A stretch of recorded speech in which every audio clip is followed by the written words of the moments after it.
भारत माता शिव शक्ति अवतार परमात्मा वाणी ओम पिताश्री शिव बाबा याद है।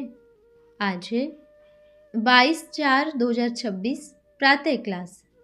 ओम नमः शिवाय। आज बाबा ने कहा, प्यारे बच्चे, जी बाबा, विनाश का समय जब नज़दीक आएगा बहुत ऐसे निकलेंगे जो तुम्हारे साथ टोली खाएंगे। तुम्हारा नाम बाला तो होना ही है। समझ जाएंगे बरोबर इन्हों को परमपिता शिव परमात्मा पढ़ाते हैं। ज्ञान का सागर ही ये ज्ञान देते हैं। ज्ञान का सागर कृष्ण को नहीं कहा जाता है। ओम नमः शिवाय। मीठे मीठे रूहानी बच्चों, यह तो समझते हो कि हम देवताएं बन रहे हैं। स्टूडेंट जो पढ़ते हैं उन्हों की बुद्धि में जरूर रहता है हम फलाना बनने के लिए पढ़ते हैं। पहले पहले टीचर की जरूर याद आएगी। तुम बच्चे भी टीचर को तो जरूर याद करते होंगे जिन द्वारा तुम देवता बनते हो। उठते बैठते चलते स्टूडेंट को टीचर की जरूर याद रहती है। यह है तुम्हारा अनुभव। तुम बच्चे यहाँ अनुभव सुनाते हो ना कि हम घर में जाते हैं व सेंटर पर जाते हैं। हमको ये जरूर बुद्धि में रहता है कि हम देवता बन रहे हैं। हम स्टूडेंट बेहद के टीचर द्वारा पढ़ रहे हैं। टीचर भी याद है और उद्देश्य भी याद है। हम देवता बनने वाले हैं। कौन सा देवता? सो तो सिवाय इन लक्ष्मी नारायण के चित्र के और कुछ भी तुमको याद नहीं आएगा। और तो कोई ऐसा सुंदर चित्र है नहीं। पढ़ाने वाला शिव बाबा भी याद रहते हैं। क्या पढ़ाते हैं वह भी याद है, क्योंकि यह पढ़ाई है विचित्र। ये लक्ष्मी नारायण चित्र तो है नई दुनिया के, ये कोई इस दुनिया के नहीं है। इन देवताओं के आगे खुद मनुष्य जाकर माथा टेकते हैं कि यह देवताएं थे। एम ऑब्जेक्ट का यह एक ही चित्र है, लक्ष्मी नारायण या विष्णु। यह तो जरूर याद होगा हम मनुष्य से देवता बन रहे हैं। यह महाराजा महारानी का चित्र है और कोई चित्र नहीं जिसमें एम ऑब्जेक्ट हो। और किसका चित्र है सिवाय इन लक्ष्मी नारायण के? तो तुम बच्चों की बुद्धि में यह जरूर रहना चाहिए, बाबा हमको पढ़ाते हैं देवता बनाने के लिए। सारा भारत तो क्या, सारी दुनिया में और कोई चित्र है नहीं। राम सीता को भी वास्तव में तुम स्वर्ग के देवता नहीं कहेंगे। तुम्हारी एम ऑब्जेक्ट ही यह है। चित्र भी यह एक ही है जो तुम्हारे लिए रखा हुआ है। यह तो जरूर तुम्हारी बुद्धि में रहना चाहिए। कौन सा देवी देवता बनेंगे? चित्र तो जरूर चाहिए ना। यह चित्र है तुम्हारे आगे और कोई एम ऑब्जेक्ट का चित्र है नहीं। बाप और यह वर्षा। शिव बाबा के बाद दूसरा है यह लक्ष्मी नारायण, वह पढ़ाने वाला और यह पढ़ाई के रिजल्ट। यह भी तो बहुत सहज हो गया है। शिव बाबा को और वर्षे को याद करना है, यह भी मन मना भाव हो गया ना। देह के सभी धर्म त्याग एक बाप को याद करना है और मध्याजी भव। इसमें कोई डिफिकल्टी नहीं है। बाबा हमको नर से नारायण बनाते हैं। ये देवताएं हैं ना, और कोई प्रजा आदि का भी चित्र है नहीं। लक्ष्मी नारायण की डिनास्टी है जिसमें 8 जन्म लेते हैं। तो तुम कहेंगे हम इनके ही सूर्यवंशी वंशावली में आएंगे। अपने घर में हो व कहाँ भी हो, अपन को सदैव स्टूडेंट समझो। बाबा हमारा टीचर है। एम ऑब्जेक्ट सदैव बुद्धि में रखनी है और साथ दैवी गुण भी धारण करनी है। तुम जानते हो आधा कल्प भक्ति मार्ग में हम इन्हों के दैवी स्वभाव का वर्णन करते आए हैं। आसुरी स्वभाव और दैवी स्वभाव का कंट्रास्ट भी अभी तुम जानते हो। आगे कहते थे हम नीच पापी हैं, अभी तो समझते हो हमको फिर ऐसा बनना है। ऊंचते ऊंच पढ़ाने वाला बाप मिला है, ऊंचते ऊंच पद मिलता है। इनसे ऊंचा और कोई पद मिल नहीं सकता। भगवानुवाच, भगवान खुद बैठ पढ़ाते हैं। कृष्ण को भगवान समझ याद नहीं करना है, पहले भगवान को याद करना है फिर कृष्ण को। शिव बाबा यह कृष्ण बनाते हैं। कृष्ण छोटेपन में प्रिंस है ना। लक्ष्मी नारायण ही छोटेपन में राधे कृष्ण थे। बच्चे जानते हैं यह वर्ल्ड प्रिंस था, सो अभी बेगर है। भारत डबल सिरताज था, अभी तो भारत कंगाल है। कृष्ण की राजाई नहीं कहा जाता, लक्ष्मी नारायण की राजाई कहेंगे। अभी इस सारी पढ़ाई का मूल तंत्र क्या है? शिव बाबा को याद करना है। पढ़ाने वाला टीचर तो जरूर याद रहेगा ना। बच्चों को मालूम है ये हमारा बाप भी है, टीचर भी है, गुरु भी है, अर्थात बेड़ा पार करने वाला है। एम ऑब्जेक्ट तो जरूर चाहिए ना। मनुष्य गुरु करते हैं, उनसे कोई पूछे हमको क्या मिलेगा, सन्यासी लोग कब बता नहीं सकेंगे। वह तो यह राजयोग सीखते ही नहीं, न सिखला सकते हैं। निराकार बाप ही निराकारी बच्चों को अर्थात आत्माओं को बैठ समझाते हैं। वह बाप तो एक ही है, तो बच्चों को बुद्धि में बाप को भी याद करना है और दैवी गुण भी धारण करनी है। हमारा बाबा ज्ञान का सागर, सुख का सागर है। उनकी महिमा ही अलग है। देवताओं की महिमा अलग है। शिव के चित्र में भी उनकी महिमा लिखी हुई है। जब कोई मूंझते हैं तो बाबा के पास पत्र भेजते हैं, तो बाबा लिख देते हैं, मन मना भव। जो बात नहीं समझते हो आगे चल समझ जाएंगे। उस खिटपिट में नहीं पड़ो, सभी बातों को छोड़ बाप की याद में लग जाओ। 84 का चक्र भी समझाया है। बाप खुद कहते हैं मामेकम याद करो। फिर कृष्ण कहते हैं, वह भगवान कहते हैं, वह समझने की बात है। मामेकम याद करो तो पाप कट जाएंगे, यह तो निश्चय है। बाकी कृष्ण भगवान नहीं है, यह रोला तो सारी दुनिया में है। बाप ने समझाया है, यह है ज्ञान मार्ग। भक्ति में हार और ज्ञान में जीत है। भक्ति में है ही गिरने का, ज्ञान में बढ़ने का है। यह भी काफी बात है समझने की। ज्ञान को नॉलेज कहा जाता है। पढ़ाई शास्त्रों की भी है, पढ़ाई यह भी है जो बाप पढ़ाते हैं। शास्त्रों की पढ़ाई में एम ऑब्जेक्ट नहीं है और इस पढ़ाई में एम ऑब्जेक्ट है। यह भी शिक्षा है। मनुष्य से देवता बनना है। तुम समझा सकते हो, यह है पाठशाला। गीता पाठशाला में ही भगवान खुद कहते हैं, मैं राजयोग सिखाता हूँ। यह है रूहानी नॉलेज, वह है जिस्मानी नॉलेज। रूहानी बाप रूहानी नॉलेज बच्चों को देते हैं। यह भी बुद्धि में बैठना कितना मुश्किल होता है। वह जिस्मानी बाप, यह रूहानी बाप। इनमें यह खूबी है जो बाप बाप भी है, टीचर भी है, सतगुरु भी है। इनको पवित्र भी बनाना है, नई दुनिया में भी ले जाना है, वर्षा भी मिलता है। बाप टीचर गुरु तीनों एक ही है। टीचर शिक्षा बैठ देते हैं, ऐसा कोई दूसरा हो नहीं सकता।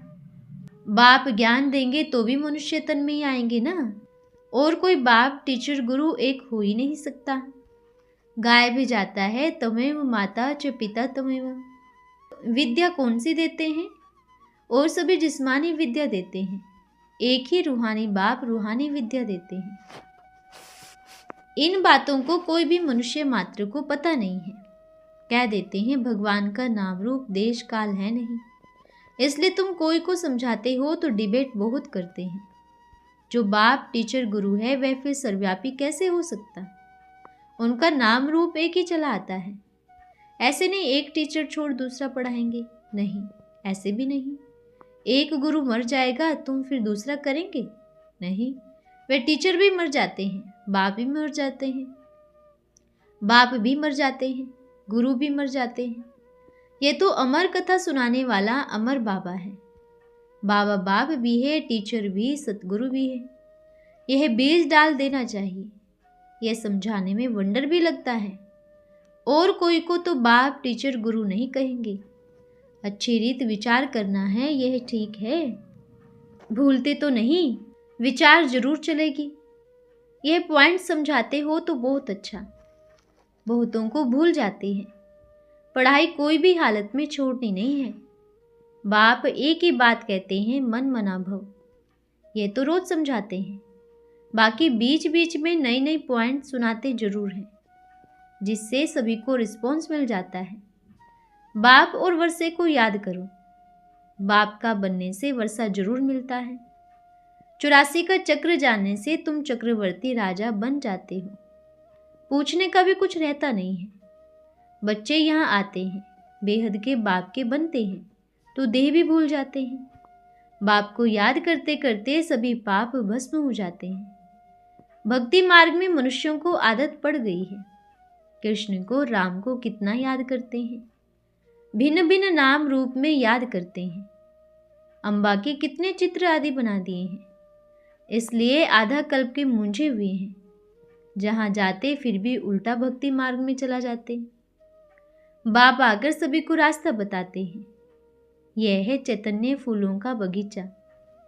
जैसे बाप के दिल में यह ख्याल आता है, मैं बड़ा बेहद का बाप हूँ इन बेहद के बच्चों का, बेहद का बागवान हूँ इन चैतन्य फूलों के बगीचे का, तो सबसे पहले नजर उन पर पड़ती है जो दूसरों को भी आप समान खुशबूदार फूल बनाने का पुरुषार्थ करते हैं।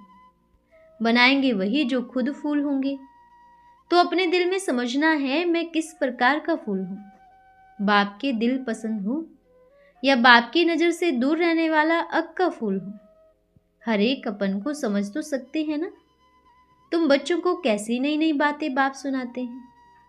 बाप भारत में ही आते हैं, भारत में ही बच्चों को पढ़ाते हैं और अपनी पहचान देते हैं कि इस झाड़ का बीज रूप मैं हूँ, सभी आत्माओं का बाप हूँ, बीज रूप ही ठहरा। तो बाप होने की हैसियत में बाप वर्षा देते हैं और यह भी सिद्ध होता है बाप से वर्षा मिलता है। यह नहीं समझते हैं कि रावण से श्राप मिलता है। भक्ति मार्ग में भी कहते हैं बाबा आप आएंगे तो सौदा करेंगे। बहुत सौदा खुशी से भी करते हैं। कोई तंग दिल हो लाचार सौदा करते हैं।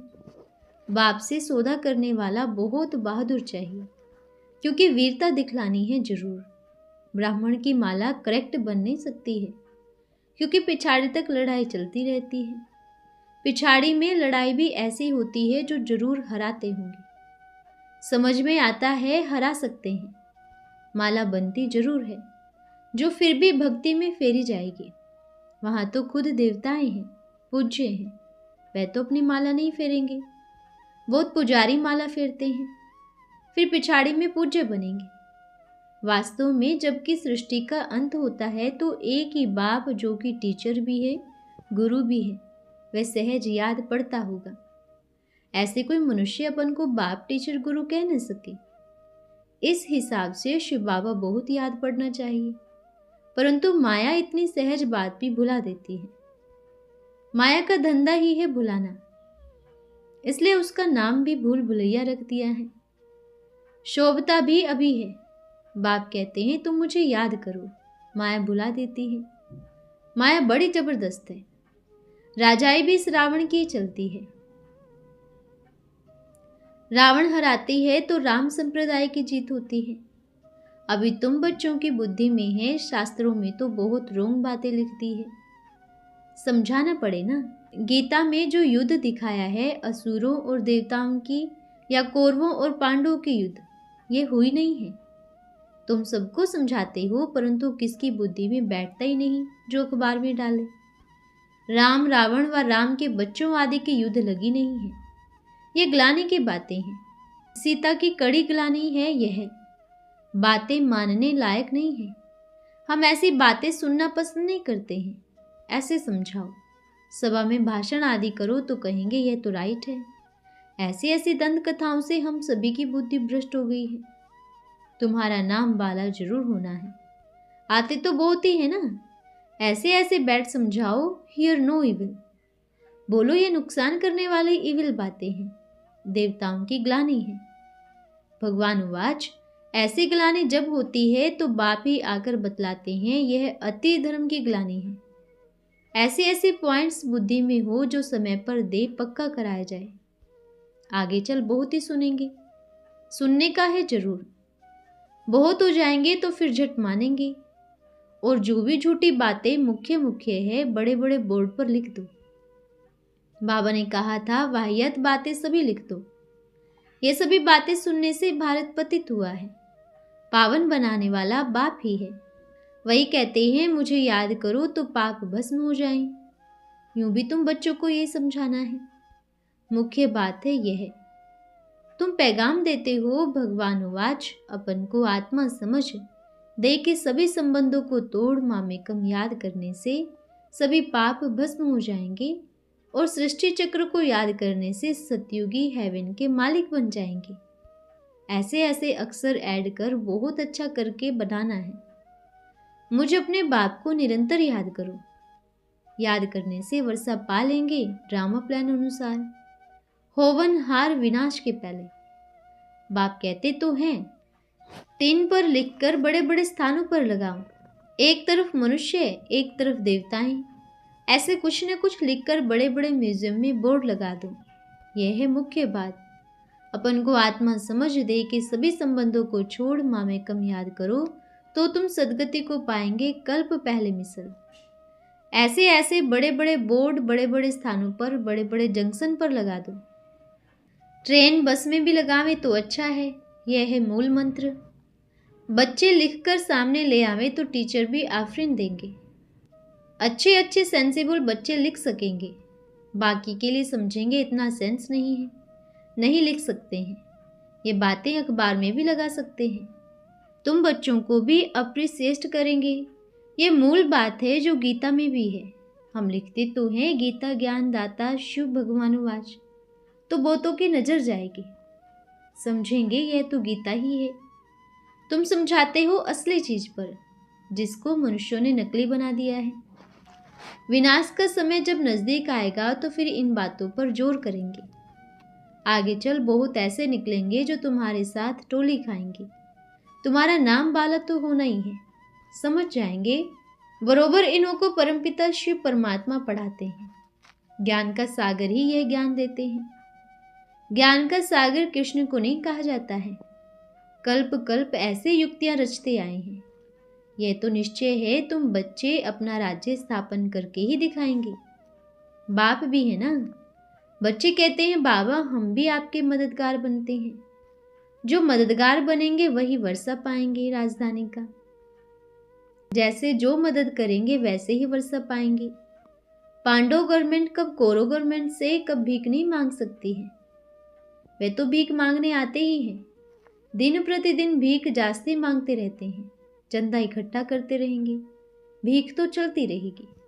अच्छा, मीठे मीठे रूहानी बच्चों को रूहानी बाप दादा का याद प्यार। हम रूहानी बच्चों की रूहानी माता पिता बाप दादा को याद प्यार, शुभ प्रभात और नमस्ते बाबा नमस्ते। धन्यवाद बाबा धन्यवाद। आज का वरदान है कर्मातीत भव। डायरेक्ट बाप द्वारा सर्व प्राप्ति करने वाला हूँ, ऐसा श्रेष्ठ नशा सदा रहता है। जितना नशा होगा उतना अपना कर्मातीत अवस्था का निशानी नजदीक दिखाई देगी। इस ईश्वरीय नशे में रहने से दुखों की दुनिया को सहज ही भूल जाएंगे। इस नशे में कोई नुकसान नहीं, जितना चढ़ाओ उतना अच्छा। अच्छा, ओम नमः शिवाय।